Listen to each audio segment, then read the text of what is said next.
Hey guys, my name is Ryan. And my name is Misko. And welcome to Overwatch Central and welcome to Temple of Anubis.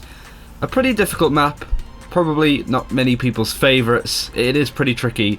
So today we're going to go over attacking and defending on this map and some things to bear in mind if you are struggling on it. Misko's going to start with setting up a strong defence on one of the 3 capture point maps.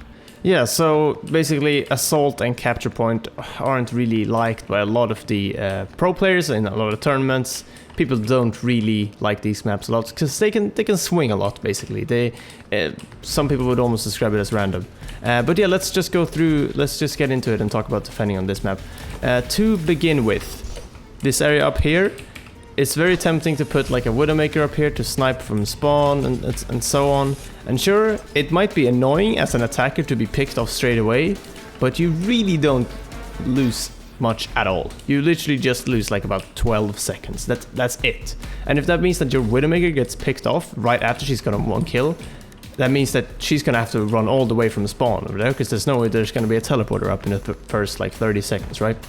So yeah, putting people like out here, up on the airship, up there, maybe behind this fountain here, like putting a tourbillon turret or something here, it's kind of a big no-no really. If you die, then you really just wasted time for yourself and given the enemy an easy kill and an advantage. So that's a big no-no. Just fall back onto here. Make sure that you have something on this high ground, because this high ground is really nice to control the choke, obviously. Make sure you choose at least one of the rooms for Symmetra to control. The right one is something that I've been controlling. Like, I've been in here a lot when we played ranked. I've been on Symmetra a lot, played, and controlled this sort of part of the map. You can also control this room, but I would still recommend this one simply because you have such a nice line of sight from here that you can just spam down orbs and other stuff, and shurikens if you're even Genji and so on. So yeah, if you're Symmetra, that's where you can be. It's a really good spot to be in. Make sure you have people on this high ground, but also someone that's ready to fall back to the point, because people can actually sort of speed boost past you if you're too pushed up. So that's something that is very important to keep in mind too. Now, if the enemy comes through here, they have 1 health pack here, they have 1 health pack up here, and they have 1 big health pack up here. That means that if they run on the right, they have a lot of sort of sustain and help to actually live as they come through. So you really need to make sure that you are, for example, controlling the big health pack up there in the house and controlling the big health pack in here. Because that it simply means that if an enemy comes in and they're damaged a bit and they've actually damaged you a little bit as well, they will just heal up and all of a sudden they are at an advantage. So keep that in mind, keep the flanks in mind obviously. But in general, like the biggest thing I see a lot of on Anubis is that when attackers have a really easy win, the defenders have pushed up way too much. That's pretty much what happens every time. You see a tourbillon turret there, you see a sniper up here, or other people that are just way too pushed up. So please keep that in mind. Now, as for the point, I'm gonna try to be relatively quick here because there's a lot to go through on the second point as well. But basically, if you're defending here, you don't want to just have your whole team on this low ground. That you lose quite a lot there, because you can go through and flank on the left, or the attackers can go through and flank on the left, and all of a sudden you'll be sort of surrounded almost, and they will have 2 high grounds, and you'll be on the low ground off the point. And it's very easy to get picked off there by something like a Pharah that's come through or something like that. So yeah, make sure that you are still in control of these high grounds, or at least one of them. Just having something that can easily get across, like me, for example, right now, like anything with a decent amount of mobility can get across this gap and just sort of control, or at least scout these 2 high grounds so you know where the enemy is coming from. As for teleportation locations, for like teleport locations for Symmetra, you can place it in here, you can place it up here. Another popular spot is to simply place it all the way back here. I wouldn't recommend it as much though, because enemies can come through the windows of where Ryan is right now. But back here is decent because they won't see it straight away. And, you know, even like sort of back here by the stairs or indoors is okay, but, you know, either way, control maps are kind of built this way, that the first point is supposed to be able, like the attackers are supposed to be able to sort of overrun it if they flank well enough. But yes, keep that in mind. Don't push up too much and be ready for a flank. That's the number 1 mistake, pushing up. And when you're on the point, make sure you still have some high ground so you don't just you're way too pushed up, you get the attackers come in, you go, oh shit, we need to get back to the point. You all go to the point, and all of a sudden you're all on the low ground and you die and you've lost the point straight away. So yeah, do keep that in mind, that if they do start coming through and start trickling through the attackers, then don't panic and just take the low ground, because it still needs some high ground control. So with attacking, if it's not done correctly, can be an absolute nightmare to break through. Capture point maps are notorious for having a very static defensive line. You're going to see a lot of Torbjorns, you're going to see a lot of Bastions, Junkrats, and Symmetras as well. So it's one of those things that you want to be able to take it with a really strong push and try and wipe the team. Otherwise, it's going to be a pain in the ass to take. The issue, of course, is this choke. Much like Hanamura, which we covered last time, it's just going to be a nightmare. There's going to be a lot of damage falling off from this high ground where Miska is right now. If he's a Junkrat, he'll be popping bombs down here. There's Bastions up there that might be protected by a Reinhardt, and generally, they're just going to bully you on this choke. And a very easy thing for somebody to do is go, oh shit, there's loads of damage. Let's run through here, and as Miska said before, this is a notorious room for Symmetra turrets. So, a Lucio's good to have, a Winston's good to have to just come in and laser or knock back all of the turrets that are in here. Otherwise, it will kill people that are in here, and usually where Miska's stood, you can have a Junkrat that will just spam grenades in and basically bullies you out of using this one, sorry. And, so you got this damage coming in there, you got this damage coming through here, and honestly, you don't really want to be taking this route as a attacker, because it's sort of, you don't really have much line of sight, you don't really have much control. Miska will always have more sight than I do here. I have no idea who's in that choke until I get to here, and there might be a Roadhog, and if you look this way, it's really easy to spot somebody in there and take them down. Now, the issue is you have a lot of people that might be playing a Genji or a Reaper or something else that will get through this gap quickly, but honestly, you'll be taken out in no time if you're on your own. So it's all about pushing with your team, going, right, let's go down this left route now, everybody goes this way, and you basically turn this into like a headquarters for a bit. What I will add as well is it's not so much of a problem now because of the nerf to Widowmaker, but Widowmaker would like to sit on top of here, and the easiest way to get to her as a Genji especially is to just go this way and then use this gap up here, climb up the wall, and you're behind the enemy lines. They don't really have sight of you, so you can sneak around, get to here pretty easily, and then you've got the surprise if Miska's the Widowmaker is just, they're going to struggle a lot. And it's not necessarily Genji that you can do this with, you can do this with Pharah, you can do this with a Diva, but yeah, you want to be controlling this room. I can't even get through this thing now. And you got a big health pack here, you've got the high ground which you can bully them off, as Miska was saying, and then you can take this. Now, a key thing as well is when you're taking a point, you want to make sure that people aren't going to run in and stall it, come from above. So you want heroes like the tanks to take the point, and Lucio and whatever. And then, yeah, it's quite easy for heroes like Genji, who's maybe died 20 seconds ago, to come back, jump on the point, and cause a lot of problems. And it's all about time.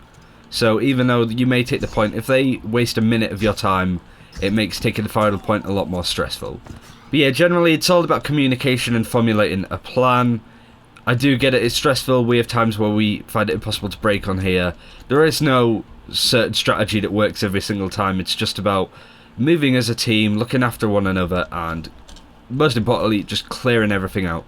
Clear out the turrets, clear out the Bastions, clear out the Symmetras, and then move in and kill everything else. Now let's go on to point B, and Miska's going to talk about how to defend the pyramid. Right, so point B on Temple of Anubis as a defender is, you know, it's an interesting one, because you have, for example, this flank that, without this wall right here, it would be horrendous as an attacker to come in here and just get peppered with stuff. But because of all the obstacles that are in the way of all of the entryways and choke points, it means that you have a very sort of, you know, obviously a limited line of sight to all of them. So for example, if I'm positioned over here, I don't see that choke over there directly, but I do choke entry point or whatever, entrance or whatever, but I do see this one on the left, and I can peek around the corner to the midsection. Now, a mistake that you see in many sort of uncoordinated pubs is that people will just be like, okay, let's all just run through the mid and right down the mid. And sure, that might work sometimes if you have like 4 ultimates and the enemy have maybe 1. But you gotta keep a few things in mind. So to begin with, Mercy has a lot of spots she can hide in here and still reach people. Very typical one is to just hide behind here as our team dies, and you can rest. So do keep that in mind when the attackers come running through. And do also keep in mind that you can even just, like, hide behind here, or just sort of in the dark in here and then come flying out. There are a lot of good spots for a Mercy to hide in here. And this goes for a lot of the capture point maps in general, because they are, the last point is always going to be sort of favored a lot towards the defenders. And it's not very often that you're going to arrive at this point and no one's going to be here, indifferent from a payload map, where you could have wiped the enemy team and then just push the payload to the end. Whilst here they have to be on the point for a certain amount of time, and they also will be coming from the first point, and you'll probably have time to respawn before that. This means that you're gonna have a pretty good amount of people here already. If you don't, then you're doing something else wrong. But basically, hide your Mercy behind here, or in here, or just over there. Make sure she doesn't get picked off, because if she does, you've lost so much there. Like, you lost such a big advantage for defending on this particular part. But other than that, you really have to be reactive here. So you have to, for example, keep an eye on all of the entry points. When someone's coming through, call that, and call how many heroes are coming, what heroes are coming, so your team knows how to position themselves. Because vision on this part can be very difficult. And that's why Widowmaker was very popular, and is still very popular to have in this sort of area, because you have your infra sight, you're a sniper in itself. Vision is very important. Do call out who's coming and on what entry points, and you should be able to move back and forth on the point in itself to respond to that correctly. Don't just stand up on this archway, right as you come in, as a sniper or something, because the attackers, they will kill you eventually, and can probably do that at little to no loss at all, and that means that your team is just one person down when you're about to go in. So please don't overextend. The going past this point is very rarely needed for the defenders, so just try and stay sort of not really indoors, obviously, because there's no roof here, but still somewhat within this area at least. Don't go past here, try not to go past over here, and try not to go past over here either.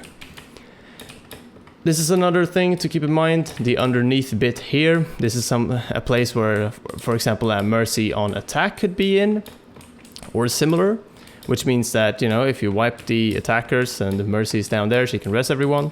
So yeah, just keep in mind all these spots that you can't actually see, that you have to have eyes everywhere, and you have to communicate. Communication is key for this bit, and it's incredibly important to call out who's coming in what sort of entryways. And other than that, it's just like defending any other map, really. It's just that vision on this part is it can be a nightmare when defending sometimes.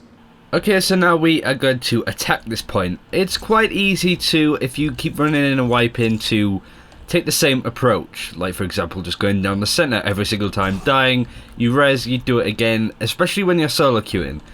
We're not really so good over how the pros do it, because to a point we're not really sure on tactics of, each team does it differently. But, the majority of you will play solo queue, you'll play pugs, on consoles, whatever. So we want to sort of go over it in that style, and it's just really easy to run into the same trends, to get killed, to get frustrated, to start blaming people. But if it's not working, you want to change heroes, you want to see what they're doing well and what they're not doing well, and try and capitalise off of it. It's more than just sort of going in and hoping for the best, or using one of the entrances every time. It's all about reading the situation and going with it. Now, as Miska was pointing out as well, with the Mercy, you please kill the Mercy.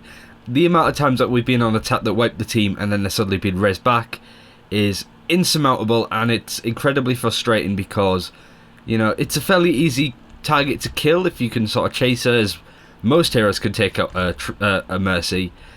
So it's very difficult to actually push through, kill everything, use all of your ults for them to just be brought back. And they might have their ult still, so you're going to run into issues with that. As far as entrances I like to use, well, this entrance was opened up in a patch a couple of months ago. This used to be a wall, for those that don't know, so you had to climb over it. Now it's open, make use of it and make use of this left-hand room. Now the issue with this room is it loves a Junkrat in it, Reapers love to be in here, all sorts of heroes that are very strong may, even like a Torbjorn that would set up around here, could just come in here and right-click you to death down here. So, but this room's awesome. It gives you a bit of privacy, that you can get a couple more people in here without the team actually realising you are there. And then you can push out really strongly here. We've done it a few times. We've got a ranked video on Temple of Anubis where I come through here as a Reinhardt and just hammer down everything that's here, which wasn't expecting it. Torbjorn turrets are usually put here as well. I think that's something, you know, you've got to work out where stuff may be, what typically is going to be there. Torbjorn turrets like to be there, they like to be here, some would even put them there, which is quite easy to take out. Symmetric teleporters in here, sometimes around here, or on the other side on the left there.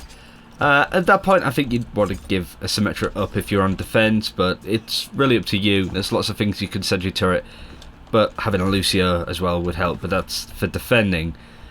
For attacking, it's just about communicating, letting your team know your ult status, and then all you need is one good push. I think that's what people don't like about control maps in the competitive scene, is that it's not, a payload map is a constant thing, it's a constant move. Whereas in Temple of Anubis, you just need one good push and to jump off the mistakes of the defending team, or if somebody's dead, or just out here, like the tank's out of position over there, you can just get by, kill everybody that's on it and take it. It's kind of difficult to explain in that sense. You've got a lot of options. This one on the right is fairly good if you could use it, the one on the left, even going down the centre sometimes if the team don't have a Reinhardt to protect damage coming in. But you don't want to basically do this. Okay guys, we're ready, let's go. And you're ult in there, because it's quite easy for, if Miska was a Reinhardt for example, a hammer down for just that damage to come in, and you know, it's really easy to telegraph is what I'm trying to say. You don't want to be quite obvious. And the thing that we also used to do quite a lot when we were playing with friends is when we waited to group up, standing like here and be like, right, are we ready to go? We've got a tank. Oh no, Miska's died on Lucio, we have to wait for him. And just spending like a minute and a half just waiting here or here. That it's easy for Miska, who would come around this corner, and just clear house. It's you sit in ducks here. You know what I mean? It's one of the things that you want to keep moving. You want to keep your plan. You want to like, right, let's move to the left-hand room and make a plan there. But generally, it is a difficult one. There is a reason why it's not played a lot in competitive. There is a reason why a lot of tournaments even just got rid of the capture point maps altogether in their drafting. But I really like this map. I think it's pretty. I think the new system in ranked really favours it. And good luck. Do let us know your tips in the comments below. Thanks for watching. Miska, anything else to add? Any closing thoughts? No, that's pretty much it. I mean, when you're attacking, kill the Mercy, please. When you're defending, call the entry points. That's the main point. Because you're obviously, the nature of control maps are that you're gonna spend a lot of the time on the second point. So yeah, keep those two in mind. Kill the backline, and especially the Mercy if you're attacking. And if you're defending, call the entry points. That's a good way to summarize it. We're together. Have fun. Good luck. And we'll see you next time.